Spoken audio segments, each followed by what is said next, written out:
ketuhanan. Ini ajarannya Dang Hyang Semar.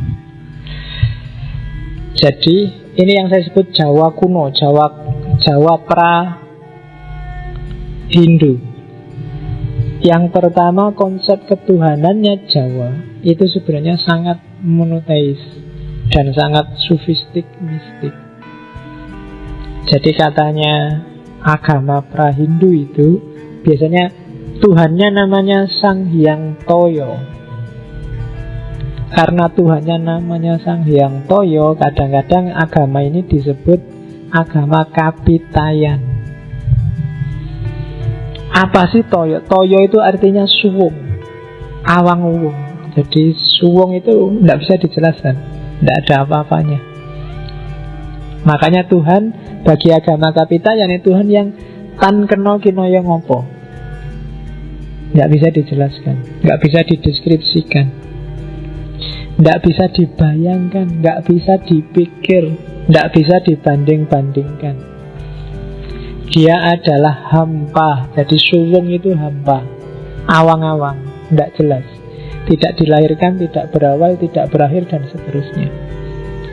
Statusnya maya, samar.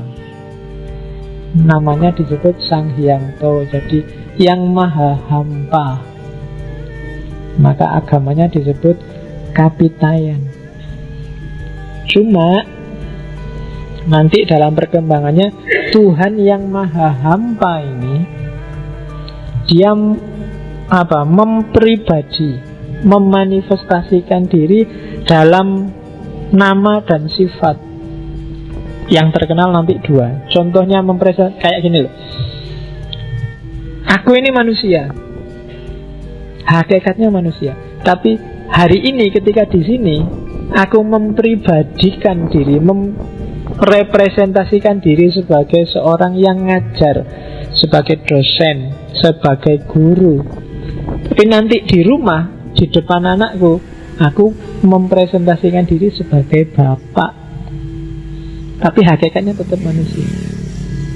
Nah, Sang Hyang Toyo ini, yang maha hampa ini juga begitu.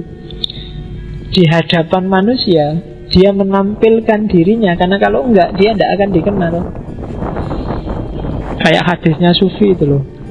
Kuntu kanzan mahfiyan fa'ahbabtu an u'rofa fakholaktul holko fabi arofuni.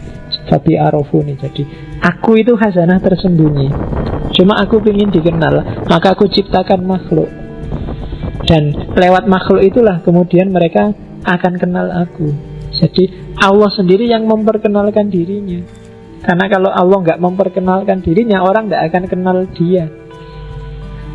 Kalau di Al-Quran kan dikenal Asmaul Husna. Asmaul Husna itu kan ketika Allah memperkenalkan dirinya, nama kamu sebut terus nama-namanya. Nah, Sang Hyang Toyo ini juga begitu. Cuma yang dikenal dia jadi mempribadi itu kayak tadi ya, memanifestasikan diri. Manifestasinya Sang Hyang Toyo itu namanya Tu atau To. Bandingkan dengan filsafat timurnya Cina yang kenal dengan Tao. Jadi ketika Tuhan mempribadi itu namanya Tu. Ada Tu yang baik, ada Tu yang tidak baik. Jadi kalau gambarannya biasanya di naskahnya kayak telapak tangan. Ada punggung tangan, ada telapak tangan. Alam ini kan kualitasnya dua. Ada yang baik, ada yang buruk. Yang baik itulah nanti lahir istilah Tuhan. Kebalikannya, kalau ada yang jelek, yang jahat, Tuhannya dibalik jadi hantu. Iya. Jadi sifat tidak baik, hantu. Hantu itu manifestasi. Ya sekarang kamu hantu kan konotasinya jadi wong mati. Bukan itu. Jadi hantu itu Sang Hyang Manik Moyo itu permata yang hayalan. Tapi ada orang lewat hantu untuk ketemu Tuhan, ada. Karena memang dia juga salah satu manifestasinya Tuhan. Makanya hampir semua simbol mistik Jawa itu kebanyakan pakai istilah tugu, tumbal, tumbak, apalagi cari istilah tumpeng. Itu kan bisa dimaknai sakral semua yang ada tunya. Tunggul, banyak tunya. Oke ya. Nah, ada orang yang bisa langsung ketemu Sang Hyang Toyo, mungkin karena kepribadiannya kuat, daya jelajah hikmahnya luar biasa. Para sufi misalnya, dia langsung ketemu Sang Hyang Toyo. Cuma ada yang tidak nyampe pikirannya. Dia butuh jembatan sifat-sifatnya tadi, manifestasinya Tuhan. Ya, yang level Sang Hyang Manikmaya tadi. Nah, yang langsung ke Tuhan itu nanti kalau di agama namanya monoteis, langsung ke Tuhan, langsung ke Sang Hyang Toyo. Tapi ada juga yang harus lewat banyak media, namanya politeis. Ini yang bikin saya bilang tadi, kenapa Jawa itu agama kapitayan sangat adaptif. Hindu masuk, ya wis Hindu tidak apa-apa. Islam masuk, ya Islam. Kristen masuk, Islam. Karena bagi mereka Hindu, Islam, Kristen itu simbol yang tadi, itu hanya salah satu dari banyak manifestasi ketuhanan, banyak nama-nama ketuhanan, sifat-sifat Tuhan yang memanifestasikan diri. Hakikatnya semua sama, Sang Hyang Toyo. Di Arab dia turun dan dipahami orang sana, dan lahirlah versi Islam. Mungkin juga lahir versi Kristen. Di India dia turun, dipahami orang Arya di sana, lahirlah versi Hindu. Dan di mata mereka macam-macam, itu kan namanya politeis. Macam-macam orang dipahami, tapi hakikatnya satu, Sang Hyang Toyo. Maka kamu mau jadi Hindu, mau jadi Islam, jadi Kristen, monggo. Asal kamu sadar bahwa semua itu hanya label dan nama manifestasi. Bukan salah, tapi itu manifestasi ketuhanan. Tuhannya yang sejati itu Tuhan Toyo, yang hampa, yang awang-upung. Jadi jangan berhenti di label, jangan berhenti di sifat. Kamu harus kenal ke zat.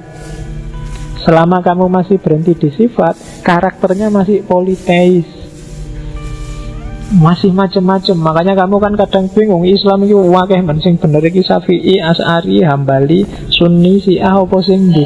Karena kita ada di level sifat, kita belum masuk ke level zat.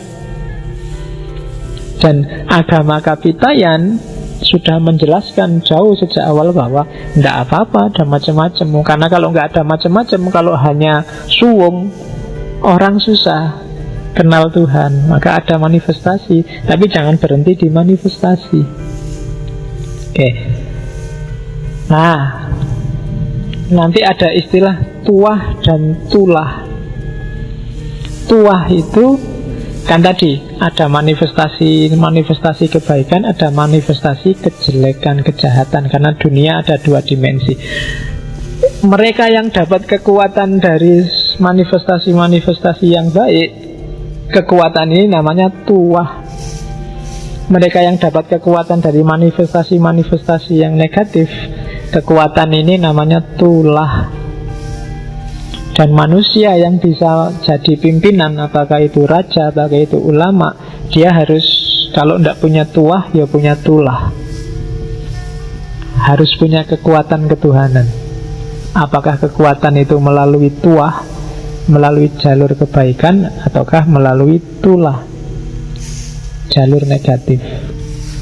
Tapi biasanya dari situlah nanti dikenal istilah itu tuwo, termasuk apalagi tuwo itu kan kalau di Jawa orang tua. Orang tua itu tidak semata-mata orang umurnya banyak, tapi orang yang sudah punya tuah.